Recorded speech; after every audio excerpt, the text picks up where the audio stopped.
Hello दोस्तों, आपका स्वागत है एग्जाम्पल स्टडी 0.0 यूट्यूब चैनल पर। मैं आपको भैया यूनिट नंबर फर्स्ट करा रहा था अलजेब्रा की। कुछ टॉपिक आपको बता चुका हूँ। इसमें जो मेन टॉपिक है वो है ग्रुप। उसी बेस पर मैं क्वेश्चन करा रहा था। एक क्वेश्चन मैं आपको इससे पहले के लेक्चर में करा चुका हूँ। इस लेक्चर को देखने से पहले पहले के 2 लेक्चर अवश्य देख लेना भैया।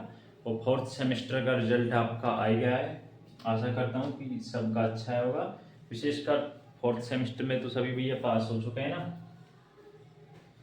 बाकी की अच्छी तैयारी करना। अब जिनके रह गई है ना भाई, वो थर्ड में जो भी बैक है भाई, थर्ड में और उनमें बाकी के जो पिछले जिनके क्लियर नहीं हुए हैं, जो मेरे साथ हैं, जो फाइनल ईयर में है फिलहाल, जिनके बाकी के किसी भी सेमेस्टर में बैक रह रही हो ना भाई, तो भाई क्लियर कर लेना इस साल तो भाई ना, जिससे आपके 3 साल में कंप्लीट हो जाए। अच्छे से पढ़ना, हो जाएगी, मेहनत करना है ना। देखिए भाई, काफ़ी दिनों गए थे वीडियो डाले। अब मैं आपको कंटिन्यू वीडियो डालूंगा भैया ना। मैं गांव चला गया था, इस वजह से वीडियो में स्पेस आ गए थे ना। टेंशन मत लेना। आप जो आपके टर्म टेस्ट होंगे ना, अक्टूबर में आपके टर्म टेस्ट होंगे भैया। किस में होंगे टर्म टेस्ट? अक्टूबर में होंगे। तो उससे पहले, अक्टूबर से पहले पहले मैं आपकी मैथ कंप्लीट करवा दूंगा। तीनों बुक आपकी कंप्लीट करवा दूंगा अक्टूबर से पहले पहले।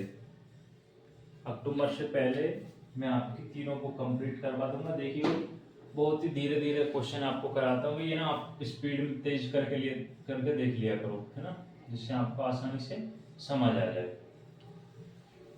क्वेश्चन है, प्रदर्शित करो कि समुच्च ग्रुप दे रखा है संक्रिय प्लस 5 मॉड्यूलो का योग समशेष मोड 5 के लिए एक परिमित क्रम विनिमय ग्रुप है। कैसा ग्रुप है? क्रम विनिमय ग्रुप है। यह आपको प्रूव करना है। देखिए, सबसे पहले आप ग्रुप दे रखा है आपको G बराबर 0 1 2 3 4।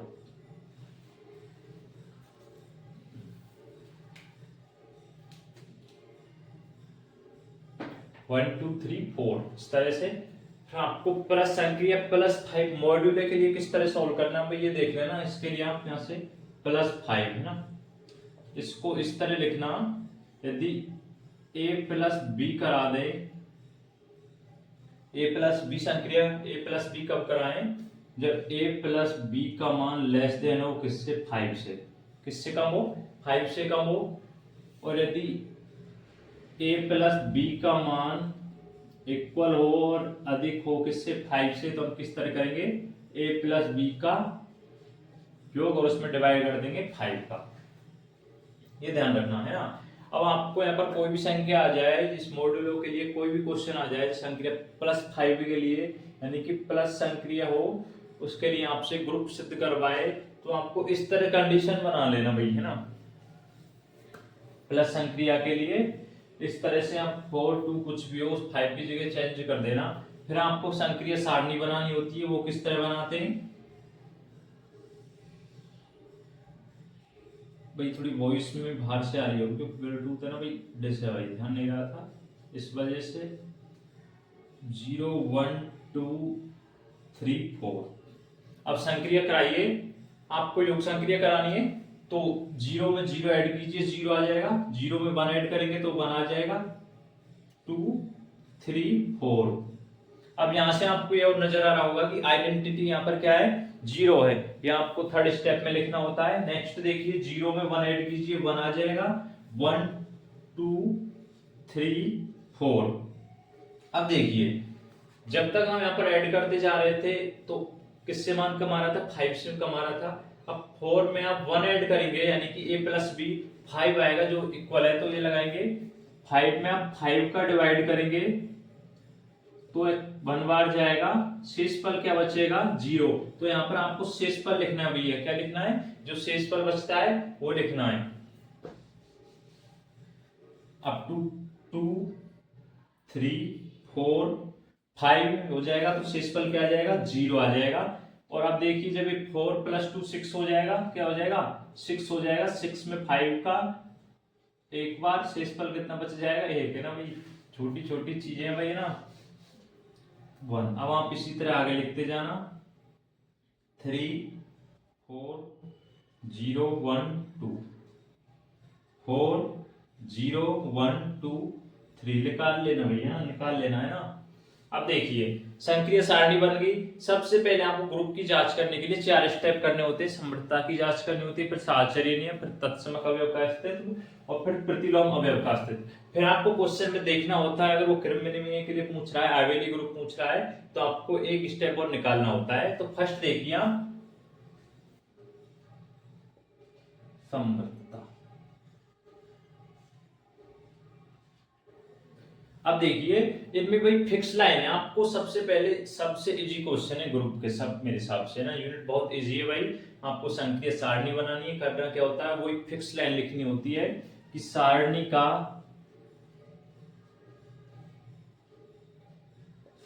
का प्रत्येक अवयव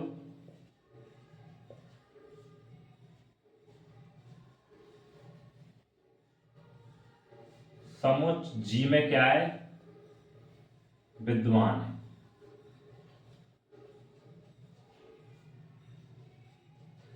सारणी का प्रत्येक अवयव समुच्च जी में क्या है, विद्यमान है। अतः संक्रिया जी में, ग्रुप जी में क्या है, समृद्धता। ये आपको लिखना होता है ना, इस तरह से आपको समझाना होता है एग्जामिनर को, क्योंकि भाई आपको अंक भी चाहिए इस वजह से। सेकंड देखिए साहचर्य नियम। साहचर्यता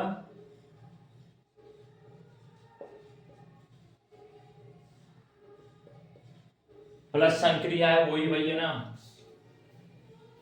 आपने इस तरह से करके देख लेना है ना। मैं काफी बार बता चुका हूं पिछले लेक्चर में, ये होती है साहचर्य नियम। +5 ये क्या होता है, साहचर्य नियम होता है। कौन सा नियम होता है, साहचर्य नियम। अतः आप लिख देना +5 के लिए संक्रिया साहचर्य है। बड़े इजी तरीके से आराम से समझा रहा हूँ भैया ना। आप स्पीड आपको थोड़ी कम लगे तो आप स्पीड करके देख लेना है ना भाई, हो जाती है। थर्ड देखिए, फिर आपको तत्समक अवयव का अस्तित्व निकालना है। तत्समक अवयव का अस्तित्व,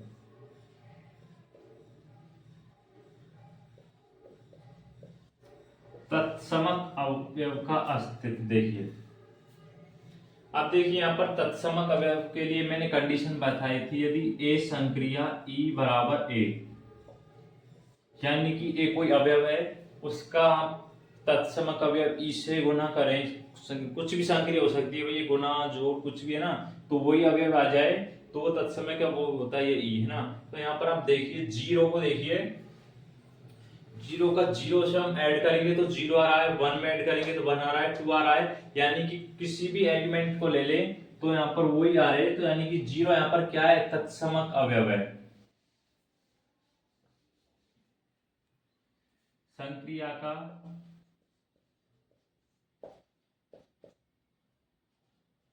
तत्समक अवयव क्या है, जीरो है, जो ग्रुप जी में विद्यमान है। किसमें विद्यमान है, ग्रुप जी में विद्यमान है। फोर्थ स्टेप में देखिए प्रतिलोम अवयव का अस्तित्व। क्या पूछता है आपसे, फोर्थ स्टेप में क्या करना है आपको, प्रतिलोम अवयव का अस्तित्व। प्रतिलोम अवयव का अस्तित्व, प्रतिलोम अवयव का अस्तित्व। प्रतिलोम अवयव के लिए मैंने कंडीशन बताई थी, ए कोई अवयव है, यानी कि बी क्या है, प्रतिलोम अवयव है, तो क्या प्राप्त हो जाए आपको, आइडेंटिटी, तत्समक अवयव। जब आप इनके बीच संक्रिया करेंगे, ये अवयव है और ये क्या है, बी प्रतिलोम अवयव है, तो आपको तत्समक अवयव प्राप्त हो जाए। तो देखिए शून्य को देखिए, शून्य का प्रतिलोम क्या होगा भाई, शून्य होगा। यहां पर आइडेंटिटी क्या निकल कर आया था, 0। 1 का देखिए, 1 का प्रतिलोम देखिए, 1 की यदि हम, क्योंकि आपको संक्रिया उस हिसाब से करनी है कि तत्समक अवयव क्या आना चाहिए, शून्य आना चाहिए भैया ना। 0 1 की आप यदि 4 के साथ करेंगे, किसके साथ करेंगे, 4 के साथ करेंगे, 1 + 4 + 5 क्या हो जाएगा, 5 हो जाएगा। 5 में 5 का डिवाइड करेंगे, किसका डिवाइड करेंगे, वहां से क्या लिखना है आपको, शेषफल लिखना है। तो यहाँ तभी यहाँ का क्या आएगा भाई, 0 आएगा आइडेंटिटी। तो 1 का क्या हो जाएगा, 4 हो जाएगा। इसी तरह 2 का क्या हो जाएगा, 3 हो जाएगा। 3 का 2 हो जाएगा। और 4 का क्या हो जाएगा, 1 हो जाएगा। 4 का क्या हो जाएगा, 1 हो जाएगा। अब आपको एक लाइन और लिख देना भाई कि ग्रुप जी के प्रत्येक अवयव का प्रतिलोम अवयव किसमें विद्यमान है, ग्रुप जी में विद्यमान है।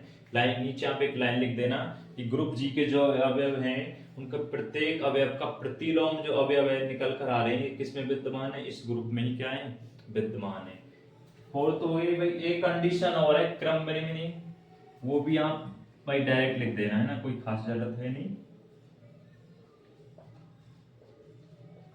प्लस संक्रिया के लिए सब फॉल होती है, आप देख लेना निकाल के। ए संक्रिया बी बराबर क्या आ जाएगी, बी संक्रिया ए। आप थोड़ा और समझा देना कि जैसे आप ले लीजिए 1 + 4 = 5 या 4 + 1, इस तरह से कर देना। अतः आपको लिखना है, अतः जी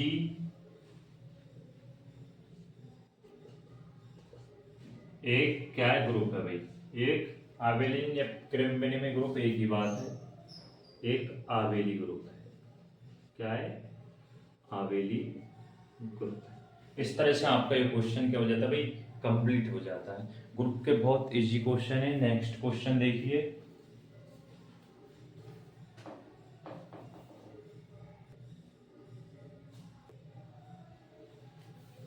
क्वेश्चन नंबर 3 देखिए भैया। सिद्ध कीजिए कि धनात्मक परिमेय संख्याओं का समुच्चय Q प्लस संक्रिया के लिए आबेली ग्रुप है। क्या सिद्ध करना है आपको, आबेलियन ग्रुप सिद्ध करना है, जहां निम्न प्रकार आपको परिभाषित कर रखा है संक्रिया को। देखिए थोड़ा अलग टाइप का क्वेश्चन है उन क्वेश्चन से, बाकी के क्वेश्चन में आपको संक्रिया सारणी बनाती होती थी, इस क्वेश्चन में देखिए थोड़ा अलग टाइप का भी है।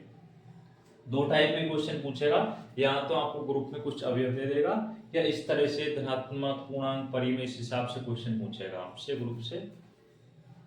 देखिए तो सबसे पहले आपको क्या करना होता है, ग्रुप सिद्ध करने के लिए समृद्धता की जांच करनी होती है।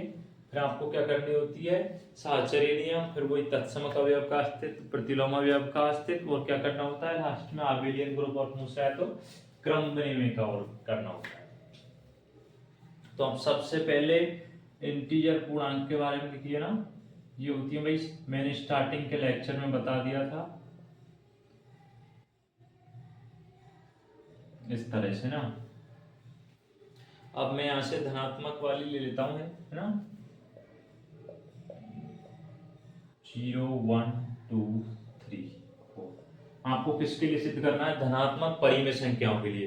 किसके लिए सिद्ध करना है, धनात्मक परिमेय संख्याओं के लिए Q प्लस बराबर P/Q, Q नॉट इक्वल में 0। जब P/Q का आप सॉल्व करेंगे तो जो परिमेय संख्या आएगी वो भी कैसी होगी, धनात्मक होगी। तो देखिए इस तरह से आप देखिए, अब स्टार्टिंग में आपको सबसे पहले समृद्धता की जांच करनी होगी। किसकी जांच करनी होगी, समृद्धता की। सेम प्रोसेस है भैया, हर क्वेश्चन में ये होगा, ये थोड़ा अलग टाइप का क्वेश्चन है, समझ लीजिए।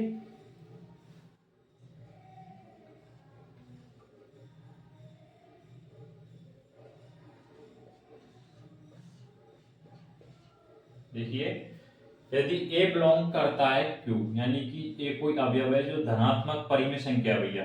A क्या है, धनात्मक परिमेय संख्या है। B क्या है, धनात्मक परिमेय संख्या है। क्या है, धनात्मक परिमेय संख्या है।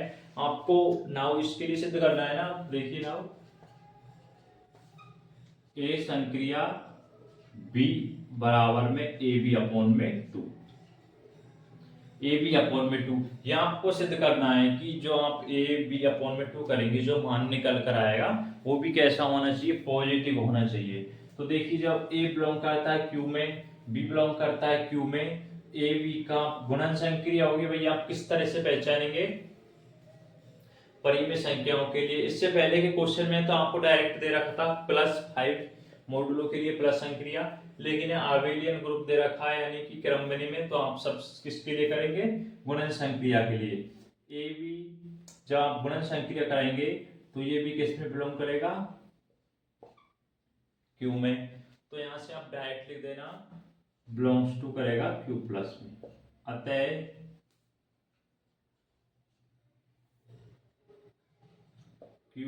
संक्रिया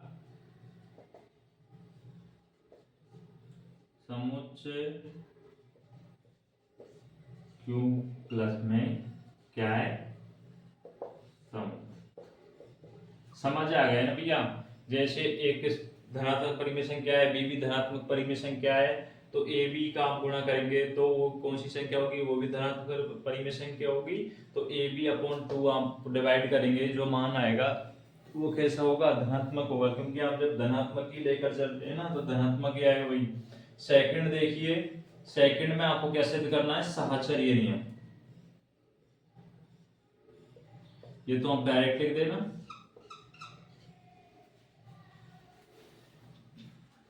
हम जानते हैं कि गुणन संक्रिया साहचर्य नियम का पालन करती है। अतः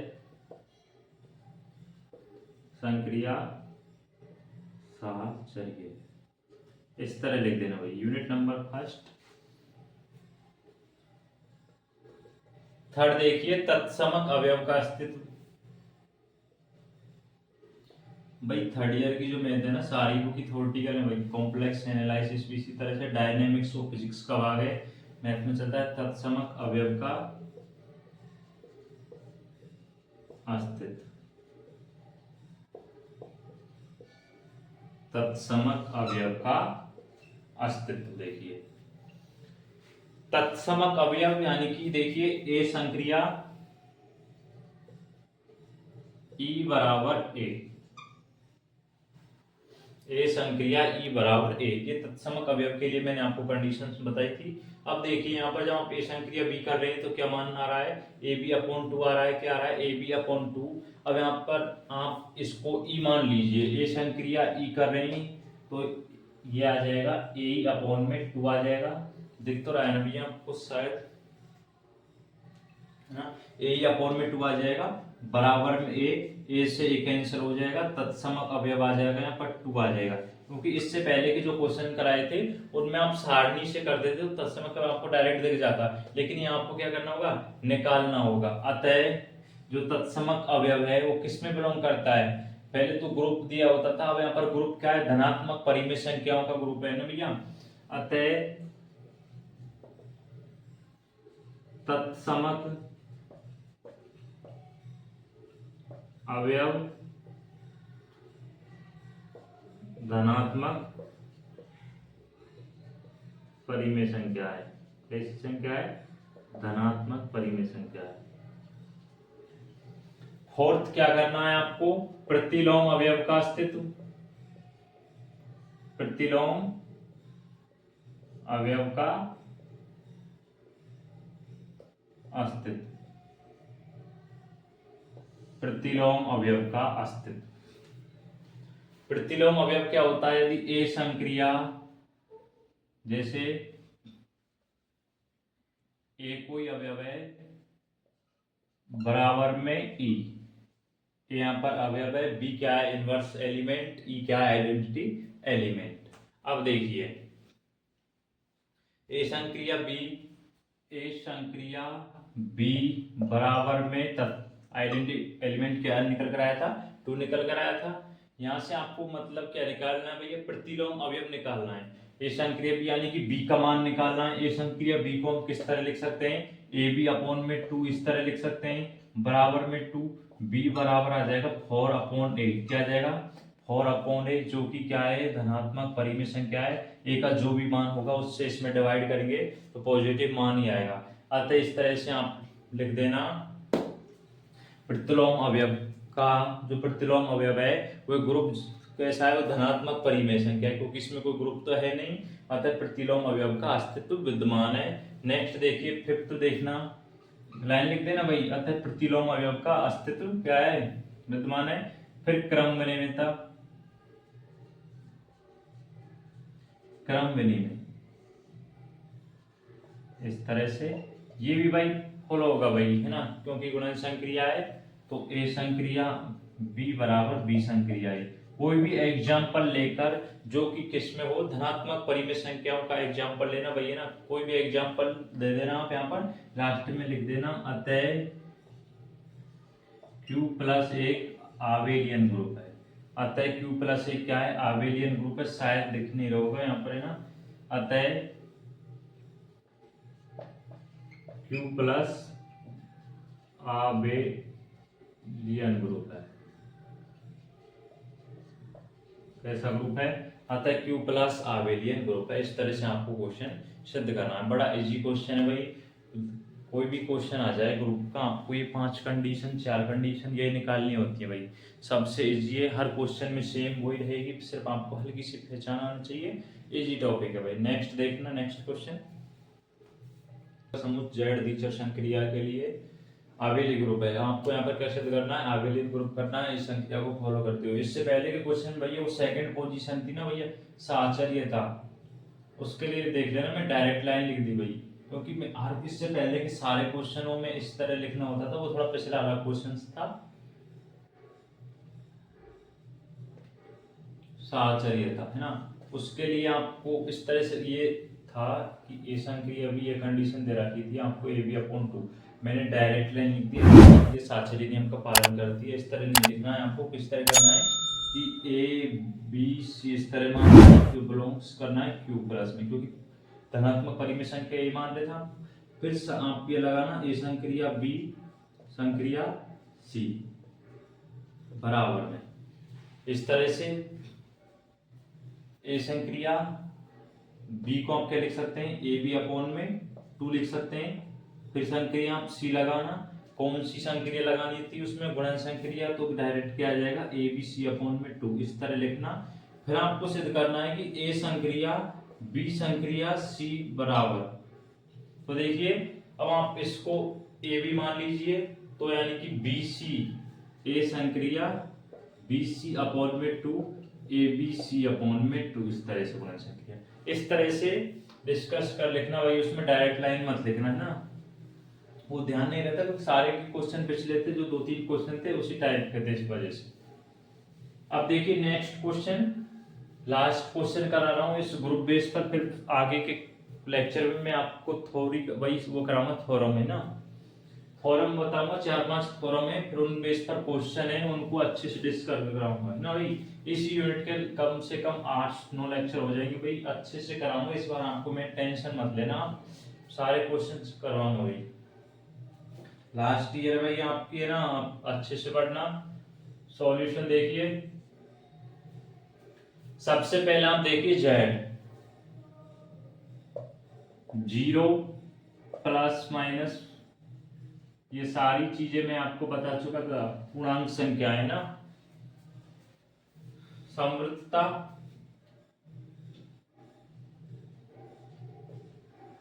ये तो कंडीशन भाई डिक्टो सी लिखनी होती है, इसमें तो कुछ खास ऐसा है नहीं। समृद्धता ए बिलोंग्स टू करता है भाई जेड में ना, बी बिलोंग करता है जेड में, सारी कंडीशन आपको क्वेश्चन में दी हुई है। ए बिलोंग करता है जेड में, बी बिलोंग करता है जेड में, जेड क्या है यहाँ पर, पूर्णांक संख्या है, तो now अब देखिए ए संक्रिया बी बराबर में ए प्लस बी प्लस 1, यहाँ पर तो योग संक्रिया हो रही है। वैसे एडिशनल नंबर के लिए आप डायरेक्ट लाइन लिख देना भैया ना, जब आप योग संक्रिया कराएंगे तो आपको यही मान होगा, तो आप लिख देना, हम जानते हैं कि जब आप दो पूर्णांकों का योग करेंगे भाई, जैसे 2 और 3 को जब आप जोड़ेंगे तो क्या आएगी, पूर्णांक संख्या ही आएगी, जो आपको किसमें विद्यमान है, उस जेड में क्या है, विद्यमान है। हम जानते हैं कि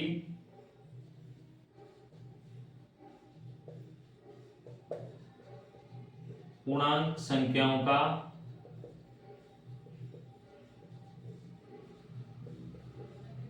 योग सदैव एक पूर्णांक संख्या होती है, ये क्या होती है? पूर्णांक संख्या होती है। क्या होती है? पूर्णांक संख्या होती है। सेकंड क्या करना भाई? फिर साहचर्यता। ये दोनों क्वेश्चन पहले के दो क्वेश्चन से डिफरेंट थे ना। साहचर्यता, वो संक्रिय सारणी वाले सारे क्वेश्चन हो जाने चाहिए भैया। ग्रुप जिस तरह से आपको ग्रुप में कुछ अवयव दे दे, इसमें तो आपको पूरा ग्रुप दे देता है कि धनात्मक परिमेय संख्याओं का या पूर्णांक संख्याओं का, इस तरह से उसमें आपको फिक्स अवयव दे देता है, एलिमेंट दे देता है, उनकी आपको संक्रिय सारणी बनानी है। उस टाइप के क्वेश्चन में कोई प्रॉब्लम नहीं होनी चाहिए, और इस टाइप का कोई भी क्वेश्चन आ जाए उसमें भी आपको प्रॉब्लम नहीं होनी चाहिए। वैसे मैं आगे और भी क्वेश्चन कराऊंगा, जब फॉर्म बेस पे क्वेश्चन कराऊंगा ना, उनसे आपके अच्छे से क्लियर हो जाएगा। साहचर्यता के लिए देखिए नियम क्या होता है भैया? ए संक्रिया बी संक्रिया सी बराबर ए संक्रिया बी संक्रिया सी, ये नियम होता है। इक्वल आना चाहिए। तो आप देखिए ए संक्रिया बी संक्रिया सी, ये मान निकाल कर देखिए आप एक बार। ए संक्रिया बी संक्रिया सी, ए संक्रिया बी को हम क्या लिख सकते हैं? इस तरह से लिख सकते हैं, ए प्लस बी प्लस में 1, फिर आप संक्रिया कराइए सी। ये मानकर चलिए ये तो भैया ए है और ये क्या है? बी है। इसको आप ए एज्यूम करना और इसको आप क्या मानना? बी मानना। अब आप सॉल्यूशन कीजिए।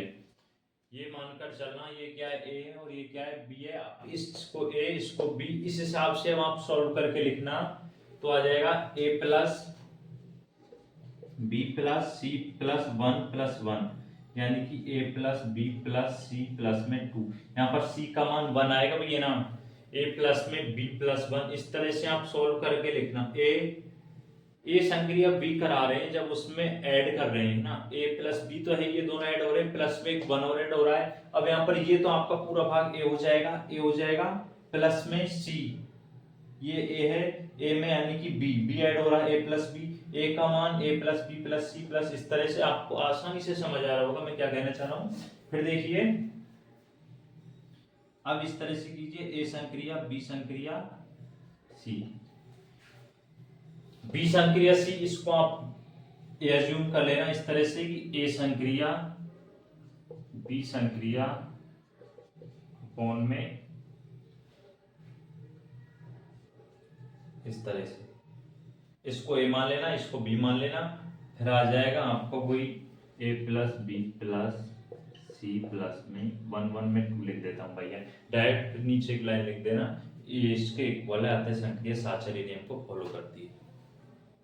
किसको फॉलो करती है? साहचर्य नियम को फॉलो करती है। थर्ड कंडीशन देखिए, तत्समक अवयव का अस्तित्व, तत्समक अवयव का अस्तित्व, किसका अस्तित्व? तत्समक अवयव का अस्तित्व।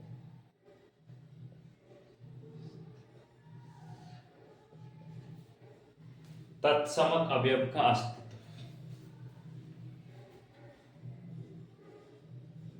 ए संक्रिया ई बराबर ए, ए संक्रिया ई बराबर ए, ए संक्रिया ई बराबर ए, यहां से ए संक्रिया ई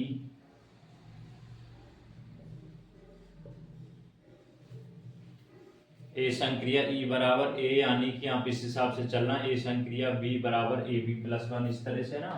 तो मैं इसको क्या लिख दूं? ए संक्रिया ई प्लस में 1 प्लस में ए, क्योंकि ए संक्रिया ई इस तरह से जूम करना, इसको हम क्या लिख सकते हैं? ए प्लस बी प्लस 1, तो यहाँ से ए कैंसिल हो जाएगा, ई बराबर आ जाएगा -1, आइडेंटिटी क्या आ जाएगा आपका? -1 आ जाएगा। इस तरह से आप तत्समक अवयव निकाल सकते हैं। अतः संक्रिया का तत्समक अवयव किसमें विद्यमान है? ग्रुप जी में विद्यमान है, या किसमें विद्यमान है? जेड में विद्यमान है। इस तरह नीचे एक लाइन लिख देना भाई, लाइन लिख लेना, अतः संक्रिया का तत्समक अवयव जेड में क्या है? विद्यमान है। और देखिए हाँ भाई, लिखना एग्जाम में इस तरह से लिखेंगे ना, तभी आपको पूरे अंक मिलेंगे। प्रतिलोम अवयव का अस्तित्व, किसका? प्रतिलोम अवयव का अस्तित्व,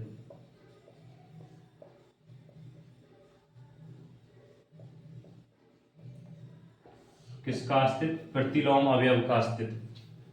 अब यहाँ से प्रतिलोम अवयव के लिए क्या कंडीशंस थी, ए संक्रिया बी बराबर ई, ए संक्रिया बी बराबर ई, ये कंडीशंस थी, है ना। तो भाई ए संक्रिया बी बराबर यानी कि इसको इस तरह लिख दीजिए, ए प्लस बी प्लस में 1, यहाँ से ई का मान -1, इसको फिर सॉल्यूशन करके लिखिए, ए प्लस बी बराबर -2, क्या आ जाएगा -2, यानी कि बी बराबर -2 -a, जो कि बिलोंग किसमें करता है, जेड में करता है। अतः संक्रिया का प्रतिलोम अवयव किसमें विद्यमान है, जेड में विद्यमान है। इस तरह नीचे एक लाइन लिख देना, अतः संक्रिया का प्रतिलोम अवयव जेड में विद्यमान है। फिर 5 कंडीशन देखना, क्योंकि आपको आवेली ग्रुप सिद्ध करवाना है ना, तो कंडीशन देखना। अगर आपसे आवेलियन या क्रिम विनिमय ग्रुप नहीं पूछे तो आपको 4 ही कंडीशंस तक निकालना है, और अगर ये पूछे तो वैसे हर क्वेश्चन में आवेली ग्रुप ही पूछेगा, भाई सोचने की जरूरत है ही नहीं आपको। क्रम विनिमय इसमें कुछ नहीं, डायरेक्ट आपको वो इसको फॉलो करेगा, जब साचेरी को फॉलो कर रहा है भाई इसको अवश्य फॉलो करेगा। तो आपको डायरेक्ट लिख देना, ए संक्रिया बी बराबर बी संक्रिया ए, इस तरह तो मत लिखना, लेकिन इसमें थोड़ा सॉल्व करके लिख देना।